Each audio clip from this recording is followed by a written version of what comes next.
Well, hi there, it's Brooke, and today I'm participating in a casserole collab hosted by Sarah's Realm. I haven't made a lot of casseroles lately, so it was fun to look through recipes and look through the recipes that I cook and pick out casseroles that I haven't made in a while. But to me, like, a casserole can be anything that's called a bake, a hot dish. So those are kind of my go-tos that I use. So I have a couple of ones that they call, I think they're all called bakes. So casserole, bake, hot dish, that's all the same thing to me. I got two new ones and one tried and true that I've been using for years. I am excited to share those with you. If you're new here, welcome. Glad you're here. If you've always been here, hi. Nice to see you again. So let's get to cooking. The first type casserole dish I'm going to make is called French toast bake, and I will have this recipe linked down below. And you're supposed to make it like the day before and let it set overnight in your fridge. So we are going to have this tomorrow for supper. So I'll show you how it cooks up and everything like that. But right now we're going to prep the bread in a 9x13 pan, and then you prep the sprinkle topping and put it in a Ziploc bag. And you put both of them in the fridge overnight. So I was supposed to buy a sourdough loaf, and this is the only thing I could find on the Walmart grocery pickup. So it says bake at home. And it just, you basically are heating it up in the oven at 375. And I thought it might get a little bigger, but it did not. So this is my small loaf. I'm going to cut it up and see if I need to use a 9x13, or maybe if I should cut back on my ingredients and only use, like, what would it be? I don't know. A smaller one. Half the size of that or something. So that's what we're going to do first. Cut up this loaf, and then we'll see what kind of size pan I should use and how much of the other ingredients.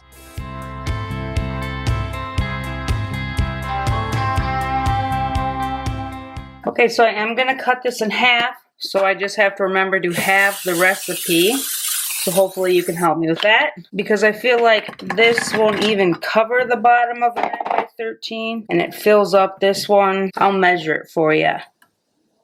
9.5 by 7.5. That's usually my go-to for a half, is this one. I will need 4 eggs instead of 8. And yes, I'm the worst egg cracker ever. We'll just acknowledge that now. If you've watched any of my other cook with me's, you know this. 1 cup of milk, 1/4 a cup heavy cream, and I just bought the Great Value heavy whipping cream. So I need 3/4 cup of sugar. So half of that is 3/8. So I'm going to use a 1/4 cup, which is 2/8, and then 1/8 a cup. So that'll give me my 3/8, because 3/4 is 6/8. And then I will need a 1/2 tablespoon of vanilla. And then it says mix and pour together evenly over the bread. I really need to pick up another big whisk. We're just gonna make it work. I should just get out my handheld mixer. Oh, sorry the puppies are barking. They are having a time of it, I guess. That looks nice. Maybe not. Get a little more.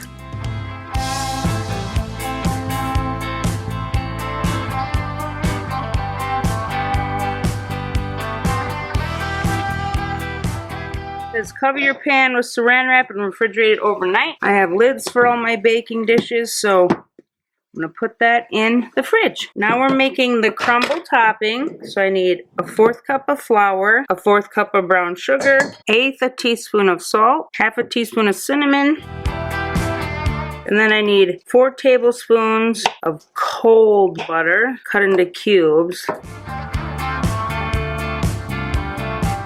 And this is cut butter with mixture until crumbly and place in Ziploc bag and refrigerate overnight as well.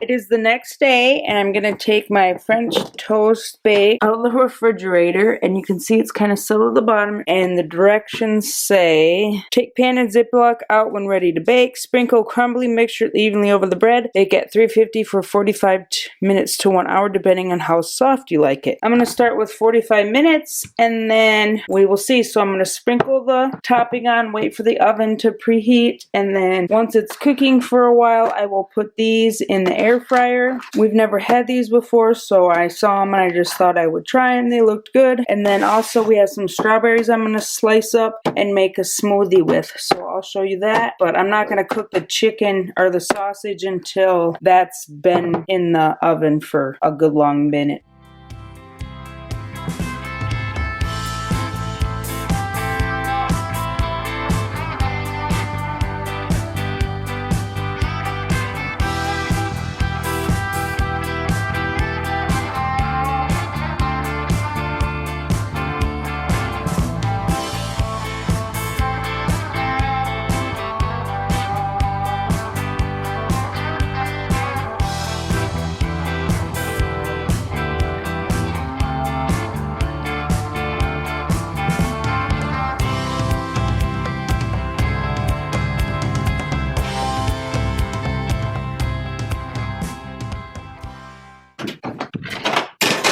For the sausage, I just turned my air fryer and it automatically goes to 370, and I'm just going to leave it at that. So I just dump them in there. I'm going to do them for 4 minutes, shake them around, check the temp, and then I'll know how much longer I need to do them. So I sliced up all the strawberries, and then I put a little yogurt in the freezer just to harden it up a little bit. So I'm going to do 1 container of yogurt, and then I'll probably do a couple things of milk. And I also put some honey in there, sitting on the strawberries just to sweeten it up a bit. Here is my French toast bake. It looks really good. It's kind of crispy on the top and then a little softer on the bottom. My little sausages and my strawberry smoothie. And I will let you know how everything turned out.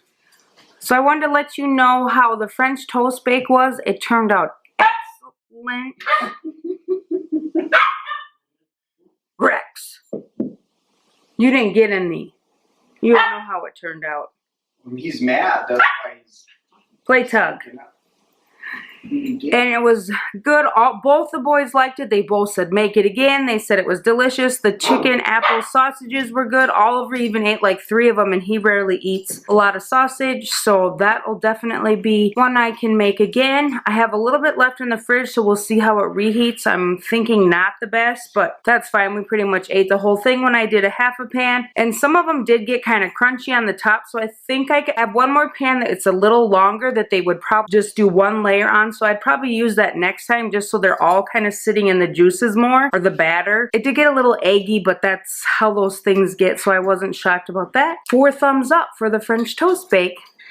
So tonight I have another casserole for you, and this is just a baked ravioli, and I've made this tons of times. It's one of my easy go-to meals. You can have frozen raviolis in the freezer. You can have the cheese in the freezer, and then just the marinara sauce or traditional spaghetti sauce up in your cupboard, and that is all you need. If you have leftover spinach, you can throw that in there. If you have leftover mushrooms or even peppers, maybe you might want to saute those. You could throw them in there just to use them up. I've done spinach and mushrooms. Tonight we're just full going the traditional baked ravioli, so I'll get out my ingredients and show you how I do it. So I just ordered a Prego traditional.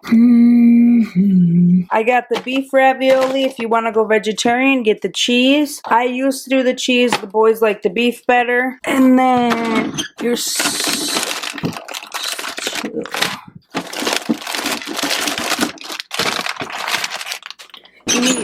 it says 2 cups shredded mozzarella cheese, but I usually buy this Italian style, and I usually buy a full 2 cups to use, and then I will also use this little extra that we bought for something else because I like it cheesy. The 2 cups work good too. It also says Parmesan cheese for sprinkling on the top. I've put the like grated Parmesan cheese that you keep in the cupboard, or I just use a little extra, and that works good. I've also bought the shredded Parmesan that you buy in the bag and use that. It's just kind of whatever I have on hand from other meals that I've made is kind of what I do also. So there's my 3 ingredients. I'm going to get out my 9x13 baking dish and put some cooking spray on it and show you how I make my layers. I like my layers to be even, so I always take my bag of ravioli, dump it out on my glass top stove, and just make sure that they are evenly divided.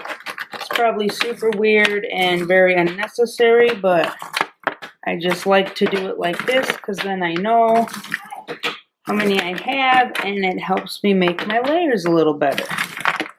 Because your layers won't be like perfectly across the bottom. Okay, and I got two here that are kind of stuck together, so we'll just leave those in the middle until they thaw a little bit more. There we go. I'm going to be able to get this one.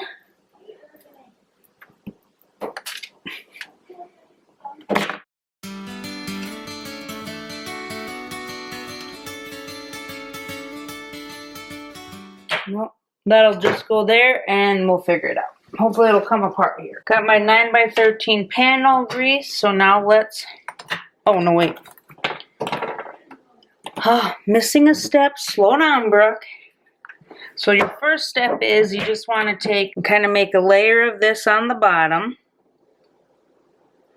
Now, I like the traditional spaghetti sauce because it is thinner and so it goes farther. You could totally use a chunky one if that's what you had in the cupboard. But I have done that and I just like just the sauce. It goes a little farther. So now we'll just layer.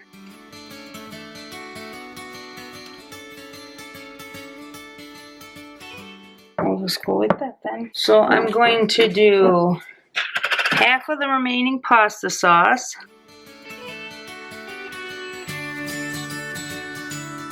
Looks good. I just kind of eyeball it. I like to spread it out. You probably wouldn't have to. And then top with half of the remaining cheese. Or half of the cheese. I'm going to use up this one first.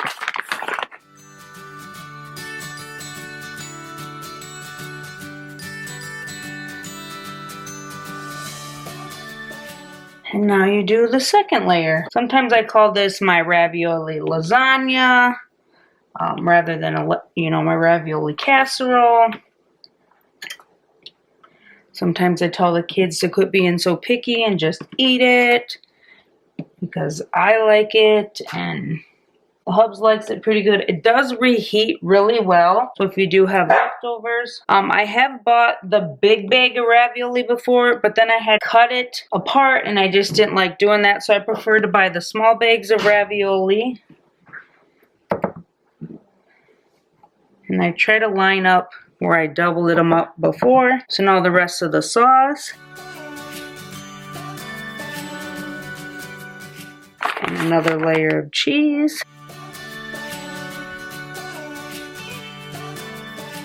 And then the last layer is to cover with aluminum foil, and then you bake at 400 degrees for 30 minutes. And then at 30 minutes, I will take off the aluminum foil and bake for 10 to 15 minutes longer to get it bubbly and hot in the center, and then you let it set for 10 minutes. And then once I have the 10 minutes, I'm going to put in some garlic toast in the oven, I think. This is 10 minutes after the tin foil is taken off, and as you can see, it's all nice and bubbly, and the cheese is melted. So we're going to wait 10 minutes to cut it so it sets up, and I have my crostoni in the oven with some French bread we had left over. And then I made up a little salad. So I got some lettuce, red pepper cubes, some banana peppers. I got out the grated Parmesan and croutons and clubs. So we're gonna have a little salad with it. And then crostoni and our bubbly ravioli bake. So here is the baked ravioli all scooped out and cheesy and delicious. And here's our crostoni. This one does have a little garlic powder. And then there's my little salad. That's supper. I know it's gonna be good. We made it half a gazillion times, so no report at the end. It's going to be tasty. I'll see you in the next recipe. So my third and final recipe is this slow cooker sausage and potato casserole. I've never really made like a casserole in the crock pot, so I was super excited when I found this. And we like all these things. I am going to be using hash browns. That was in the recipe that you could either use like cut up potatoes or hash browns, and I opted for hash browns, just frozen hash browns. So I will link this recipe down below so you have all the details that I'm using. Let's make our casserole. So I got the big crock pot out, and I do use the crock pot liners. I like those. And then we got some cheese, hash browns. You can either use cream of chicken or cream of mushroom, I think it said. You need like a half an onion, and I had red onion in the fridge, so we're just gonna use that. Hopefully it doesn't ruin anything. This is the kielbasa that I found at Walmart, and then some sour cream to make it a little creamier. This is my water bottle, and I will probably make some sort of side, like a veggie side to have with it, or maybe we'll just eat this. I haven't decided yet. It says to dice the onion, and I am going to mince it so it's just a little bit smaller so it cooks up better in the crock pot, because they do say some people saute like the sausage and onion and stuff, but I do not want to do that, so I'm just going to cut it a little smaller. There's my nice minced up diced onion. And if you've been around, you know that onion makes my hands smell so bad, so I do wear gloves like a big weirdo. So now I'm going to cut up my kielbasa. That says easy peel. They're liars. No easy peeling about that. That was stupid.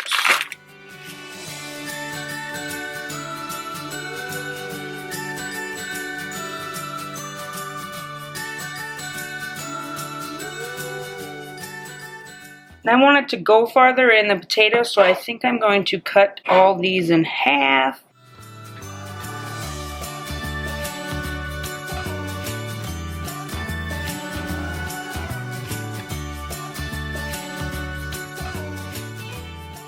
Now I'm going to combine the hash browns, the kielbasa, the onion, and 2 cups of cheese. Now I'm going to combine a can cream of chicken soup, half a cup of milk, and half a cup of sour cream, and then some salt and pepper. Now we are back to the hash browns, and we're going to pour a mixture over the top.